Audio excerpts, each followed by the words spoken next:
Jay Nanda, San Antonio Metal Music Examiner with Access.com, coming to you from the inaugural Houston Open Air Festival, 35 band extravaganza kicking off right now. And what an incredible lineup and occasion we have going on here. And of course, one of those artists, notwithstanding, is the great Jim Breuer of Jim Breuer and the Loud and Rowdy. How you doing? Good, just came off a plane. Came off a plane from? Jersey. Jersey. I was supposed to come in last night. I filmed a sitcom. If you watch Kevin Can Wait at CBS 8:30s, we do a roll. So I shot that last night. Otherwise, I was going to be here last night. I had to roll out at 6 a.m. Just got off the plane, just rolled right here. Well, Jim, of course, it's hot as snot. Hot as snot. It's supposed to rain, but we're gonna get through this all. So Jim's going on at 3:55 p.m. in about 3 hours or so with the Loud and Rowdy. He's got a great album called Songs from the Garage that he's been jammed to. Of course, you know Jim as an incredible stand-up comedian. So before I get into album specifics in the show today, just tell people out there how the band came about. Is this a lifelong dream? I know you got a song called My Rock and Roll Dream, but is this a kind of like a lifelong dream that you've been wanting to put together for a long time? Forever and ever. I used to travel with a band, and we would do a lot of metal stuff, but it was always comedy. And that was around 1999 to about 2003 or 4. Then around 2010, 11, we got to play Bakken Open Air, Big Metal Festival, Metallica's Festival, and again it was always comedy, and I just didn't have the confidence to always want to put together a real album with real songs. Finally went for it. Rob Caggiano of Volbeat, Anthrax, helped me produce it. It's a monster, and the guys are all guys I've known from Jersey that we've been trying to do this for the last couple of years. So this is way cooler than doing stand-up.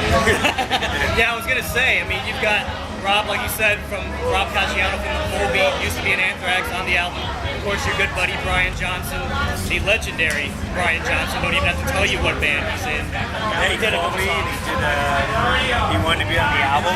He was one of the guys that kept asking me to make a real album. So I went for it. We did a song, and it's called Mr. Rock and Roll. It seems to be the one to get the most radio play. So yeah, this is pretty sick. Well, tell me about the guys that are in your band that are going to be on stage today. Mike Tichy is the brother of Brian Tichy. Excellent drummer. And he's kind of the silent, he's like a jewel found in the rough. He did drums on the album, but at the end of the day, he's an insane guitarist. And so he went from rhythm guitar to today, he's playing lead guitar. Today we also have our first show with the new rhythm guitarist, which is Allie West, a chick. Chick knows how to crunch it, knows how to bring the metal. And Joe Bigliotti, who's pretty much a silverback gorilla, you won't miss him on bass.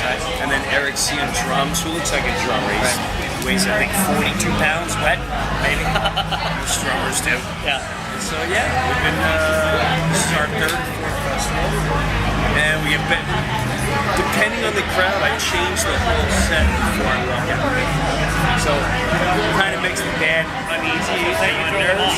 But I can't, I go by crowd work. So if I feel like there's a need to throw in comedy, I'll throw in comedy.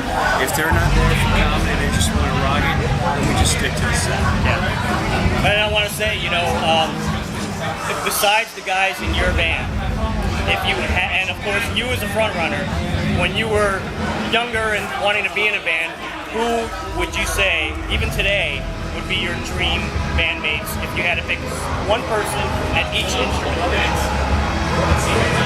Your top drummer, your top bassist, who would you want to play with? Wow, that's really deep. Yeah.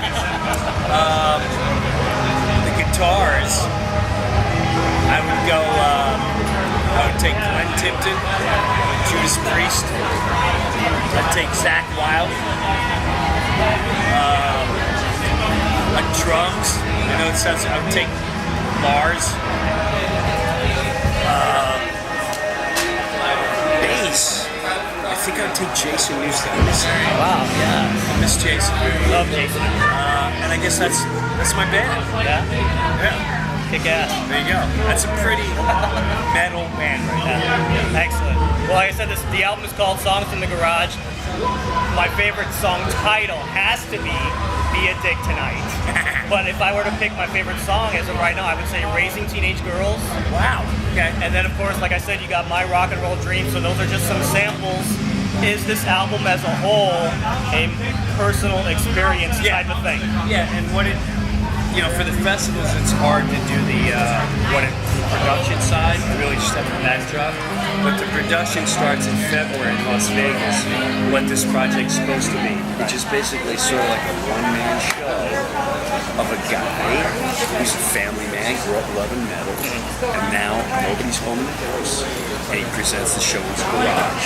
It's almost like a fantasy. Right. So he talks about his life, which leads to family war. He talks about raising his girls, which leads to raising teenage girls. Thrash.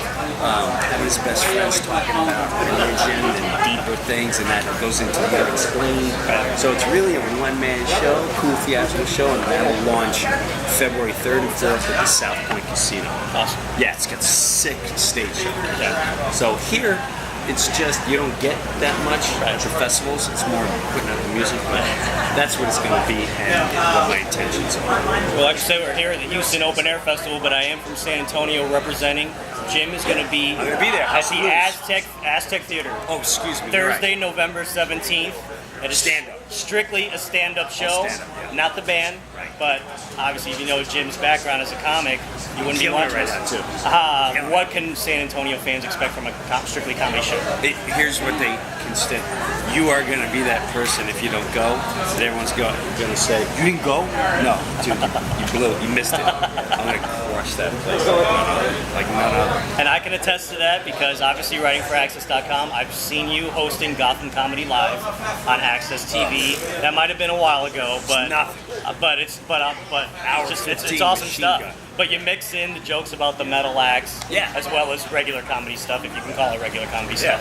So it just what's it like to? How different is a show like that, like Gotham Comedy, to what people can expect when you're? Oh no, you got an hour 15. No, hour 15 you got to. I'm just hosting, just moving the show along. Hour 15, it's my show. You come and see me. I'm talking about my life, metal, being a father, having elderly parents. It's therapy. You meet me in the garage and you're my neighbors. That's what's going on. Don't miss it. Well, I've had the great pleasure of talking to, I'm sure, buddies of yours as well in the past. Don Jameson, Yes. Jim Florentine, Yes. of course, from That Metal Show. Don was here in San Antonio, back in San Antonio, 3 hours away from here, back in May, I believe it was. It was great to catch up with him. But of course, they never joined a band or formed a band, Yes. so you're kind of one up on them in that regard. Yes. Maybe I'll have them open and then eventually teach them how to write songs, and then we'll all be one big band. Yeah. I'm not sure if they can sing though. Maybe they do the Barker stuff. All right. Well, there's This only. is fun, bro. We're going to let Jim go. He's got a show to do in a couple hours. There's only one appropriate way to sign off. I've always wanted to go back and forth with you doing Hetfield. Is that okay? Yeah. Yeah! Yeah. Yeah! Yeah! For Jim, this is Jay Nanda, San Antonio Metal Music Examiner with Access.com, reminding you, don't hang them out to dry. Hold them up high. Like that. Thanks.